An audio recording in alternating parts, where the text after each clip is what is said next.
with Randy Orton reportedly being pulled from Backlash because he is not cleared to compete. This leaves a huge void in Backlash. Welcome to another edition of The Brash, showing view entertainment on YouTube.com. Make sure to like this video and subscribe where I always keep it prolific, consistent, and dedicated. A few hours ago, the news broke. It was first reported as a rumor, and now it is all but been clarified, notified, and confirmed. The Viper, Randy Orton, who sustained an injury at the hands of Brock Lesnar, a concussion, will not be able to compete tonight.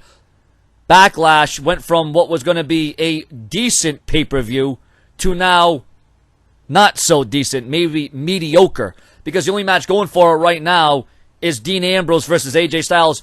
They should just wrestle for 3 hours. Have a 3-hour Iron Man match. I don't know. This pay-per-view, the build has been very lackluster, has been very predictable. There was some promise, okay? I'll give it Backlash that. There was some promise. But I'll tell you what, things are not adding up, and you got to wonder, how is the WWE going to fill the void? If I'm booking Backlash, if I'm in charge, who's going to face Bray Wyatt, or are they just going to pull the match altogether? If I were booking, I'd either put Apollo Crews, Kane, or Baron Corbin versus Bray Wyatt. Or I would run an injury angle where Bray Wyatt attacked Randy Orton in the back. Now you got to wonder, if Randy Orton wasn't cleared to compete, if the WWE thought Randy Orton was going to be able to compete by this time, why take that chance and that risk, knowing that the pay-per-view was already not going to be solid, knowing that the build and the storylines going into the pay-per-view wasn't all that great? It's not really a must-see pay-per-view. This is one of those pay-per-views, and this is Backlash. Listen, I used to be a big fan of Backlash. I loved Backlash, but that was when Backlash had meaning. Backlash was following WrestleMania.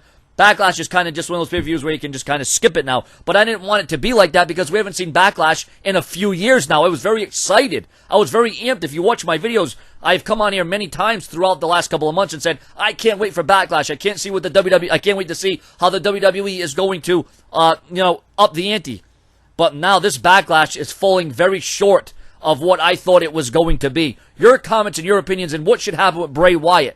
The other thing they could only do is run an injury angle where Randy Orton is taken out backstage. Maybe that is why WWE.com has not reported it. Now are they going to turn this into a storyline? The only good thing coming out of Randy Orton not being able to compete tonight is it allows more time, and it allows the WWE,